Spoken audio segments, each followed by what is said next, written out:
বরণদা কি বলবেন, মানে এই জিনিস আপনারা দীর্ঘদিন ধরে আপনারা কর সেবা করেছেন, আপনারা বিভিন্ন সময় সনাতনের হয়ে লড়াই করেছেন, কিন্তু আজকে কোনো বিদ্বেষ ছিল না, আজকে কোনো প্রতিশোধেরও কথা ছিল না, আজকে নিজেদের ধর্মকে সেলিব্রেট করা, এর থেকে পোয়েটিক, এর থেকে কাব্যিক কিছু হতে পারে না। ময়ূকদা, আজকে একটু মানে বাংলা নিয়ে থাকি, হ্যাঁ, কারণ ব্রিগেড বাংলা এক কথা। 46, 47, 50, 52, 69, 71, 77 থেকে 2025 কলকাতা, নোয়াখালী, বরিশাল, খুলনা, চুকনগর, কলকাতা, পশ্চিমবঙ্গের বিভিন্ন জায়গা, কোনো জায়গায় কি মনে হচ্ছে যে 5512 বিসিতে যে কুরুক্ষেত্রটা ছিল আজকে সেই কুরুক্ষেত্রটা নেই? আর কত সহ্য করবে সনাতনী হিন্দুরা? এবার কি সনাতনীরা এক কাট্টা হলেই সবার কষ্ট হবে? প্রশ্নটা এই জায়গায়। সনাতনীরা এক কাট্টা হচ্ছে, লোকের বুক ফেটে চৌচির হয়ে যাচ্ছে, চোখে বালি পড়ে জল পড়ে যাচ্ছে। কেন? ময়ূকদা, আপনি একটা প্রশ্ন জিজ্ঞেস করেছিলেন যে কেন মমতা ব্যানার্জি গেলেন না ব্রিগেডে।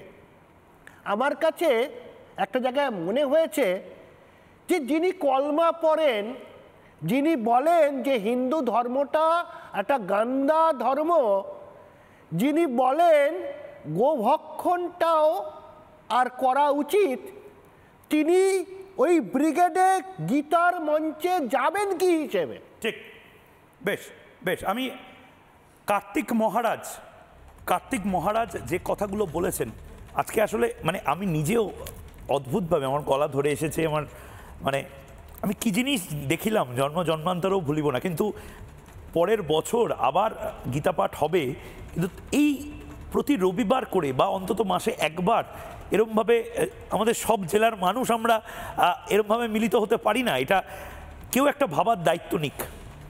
এটা কিন্তু অভূতপূর্ব একটা জিনিস। কোনো রাজনীতি ছিল না, কোনো রাজনৈতিক দলের কোনো পতাকা ছিল না। প্রতি মাসে নীলাদিদা এরকম একটা রবিবার, মানে বিভিন্ন লোকের বুধবার, শুক্রবার বা আমরা সানডেও আমরা দেখেছি মিলিত হওয়া, কিন্তু বাঙালি বা হিন্দুদের এই মিলিত হওয়াটা হয় না। এই একসাথে কমিউনিটি গ্যাদারিং হয়, শ্রাদ্ধ হলে হয় বা পুজো হলে হয়। এটাও কিন্তু খুব ইম্পর্টেন্ট। কার্তিক মহারাজ এটাকেই অ্যাড্রেস করেছেন আজকে, শুনুন। আজকে শ্রীমদ্ ভগবত গীতাকে কেন্দ্র করে লক্ষ লক্ষ মানুষ রাজনৈতিক দলমত নির্বিশেষে, জাতি ধর্ম বর্ণ নির্বিশেষে আপনারা এখানে উপস্থিত হয়েছেন। আপনাদের উদ্দেশ্যে শত ধন্যবাদ। এটা রাজনৈতিক দলের সমাবেশ নয়, পেশি শক্তির সমাবেশ নয়, অর্থের প্রাচুর্য নয়। আমরা কয়েকজন ভিখারি সন্ন্যাসী আপনাদের আবেদন জানিয়েছিলাম। বাংলার ঘোরতর দুর্দিনে আমরা এখানে একত্রিত হয়েছি। আজকে বাংলার এই দুর্দিনে আমরা সমস্ত সাধু সন্ন্যাসী, আমরা শাক্ত বৈষ্ণব, আমরা শৈব, সমস্ত সন্ন্যাসীরা আমরা একত্রিত হয়েছি। আজকে বাংলার এই দুর্দিনে সমস্ত রকম মতভেদ ভুলে, রাজনীতি ভুলে আমাদেরকে একতাবদ্ধ হতে হবে। তাই একতাবদ্ধের আহ্বান শ্রীমদ্ ভগবত গীতার মধ্য দিয়ে আমরা জানিয়েছি। অন্যায়ের বিরুদ্ধে ন্যায়কে প্রতিষ্ঠা করা, অসত্যের বিরুদ্ধে সত্যকে প্রতিষ্ঠা করা, অধর্মের বিরুদ্ধে ধর্মকে প্রতিষ্ঠা করা। অর্জুন, অস্ত্র হাতে নাও, যুদ্ধ করো। নিজের রাজ্য উদ্ধার করার জন্য সেই দিন পঞ্চ পাণ্ডবরা তাদের সন্তানদের বলিদান করেছিলেন কুরুক্ষেত্রের প্রাঙ্গণে। আজকে আমাদের গীতার মন্ত্রে শপথ গ্রহণ করে সেই লড়াইয়ের ময়দানে আমাদের উপস্থিত হতে হবে।